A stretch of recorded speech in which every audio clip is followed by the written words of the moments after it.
My name is Nathaniel Hodges, and I am a member of the Atlanta Gay Men's Chorus, and we're here today to talk about a very exciting show coming up. It's our spring show, and it's called No Rest for the Wicked, and it's the music of Schwartz.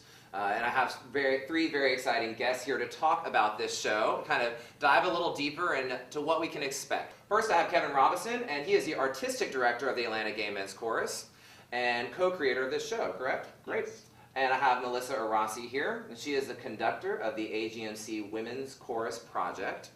And then I have Christopher Rapotsky. Christopher Rapotsky is a member of the Atlanta Gay Men's Chorus, but he's also co-creator of this show and one of the choreographers, correct? Correct. Well, we have a lot of questions to get to, so I kind of want to get things rolling, and I want to start with you, Kevin, okay? So now, how did you go about choosing the music? How did you decide what you wanted to have in there and what really you felt would resonate with this show? This particular tribute started in San Francisco with the San Francisco Gay Men's Chorus, who worked with Stephen to bring about this tribute that they presented a year ago. And I was fortunate to be part of that process, creating some of the arrangements for Men's Voices and getting to meet Stephen and work with him in that particular production. And then we decided we wanted to bring it to Atlanta. And in doing that, we've taken some things out, we've added some things, we've moved some things around, created our own tribute to Stephen, but it was based on that original material.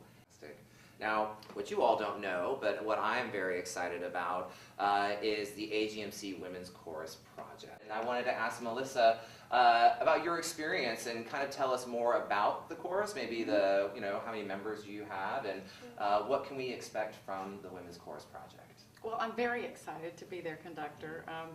I've always loved women's choirs. I've had many women's choirs, and felt like there was a need in Atlanta for this chorus. And so when Kevin approached me, I interviewed for the job, I felt like this was a good fit. It was a very good fit, and I'm so thrilled with our 35 women that are singing this season.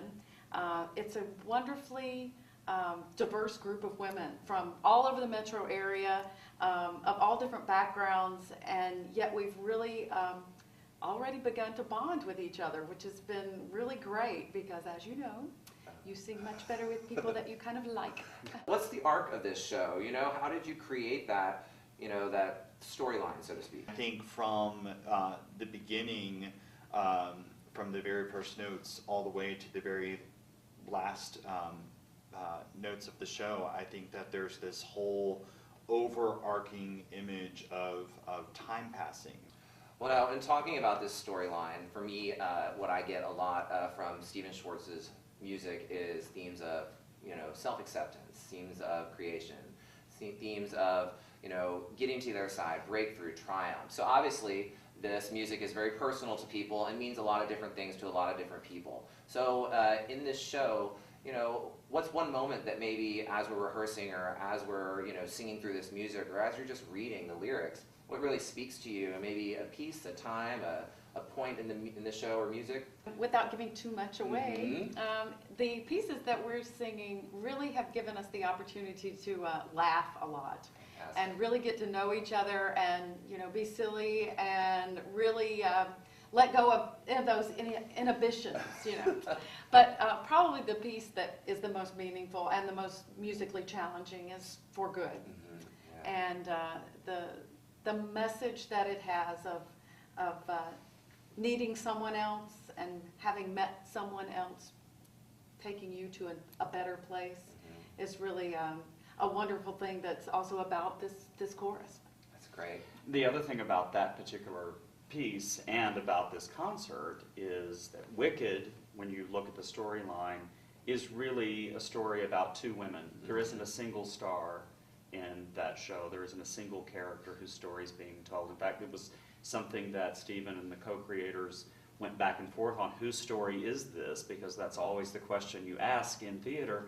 And it really is their story. It's their journey.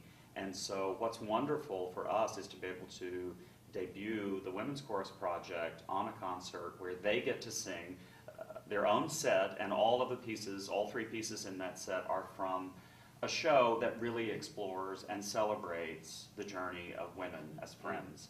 And that's a really wonderful tie-in and how all of this. Yeah, it's one of my favorite goes together. pieces, so I'm It really is. excited to It's hear one it. of his I most cannot wait to frequently hear it. performed Yeah. pieces as well. Fantastic.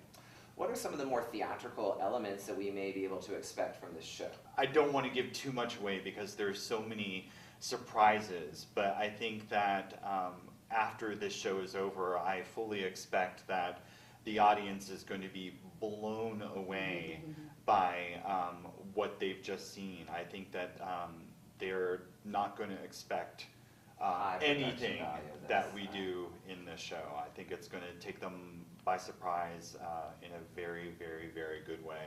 It's illustrative of one of our ongoing challenges, which is how do we become better than the Atlanta Gay Men's Chorus? Mhm. Because they're our toughest competition.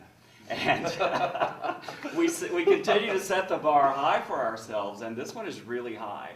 And so, you know, it's real, as Christopher said, there are a lot of surprises. It's big, it's a big show. It has lots of moving parts, and we're excited to be in that venue, especially. Lots of things we can do theatrically in that space. So. What do you think the audience can expect to take away from this wonderful show that they're about to see? To just walk out the door feeling that joy that comes from seeing a great show that had a lot of meaning to it, and feeling that they can be very proud in the Atlanta community of a really fabulous chorus in the men and now in the women as well. Fantastic. Yeah. Fantastic. Kevin?